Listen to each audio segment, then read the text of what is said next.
अस्सलाम वालेकुम। मेरा नाम आबिद हुसैन गोपांग है और मेरा ताल्लुक़ हैदराबाद सिंध से है। मेरे बेटे को बचपन से ही मिर्गी की बीमारी थी, जिससे मिर्गी के फिट दौरे पड़ते थे। लेकिन जब से मैंने तिब्बे अहले बैत की दवाई उसने खाई है 2 महीने से, तो अब उसको एक दफ़ा भी फिट्स नहीं पड़े हैं।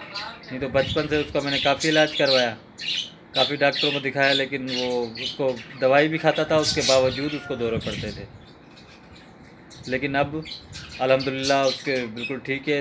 2 महीने से एक दफ़ा भी उसको फिट्स नहीं पड़ा, वरना हफ्ते में एक दफ़ा या 2 दफ़ा जो उसको फिट्स पड़ जाते थे, तो दवाइयाँ खाने के बावजूद।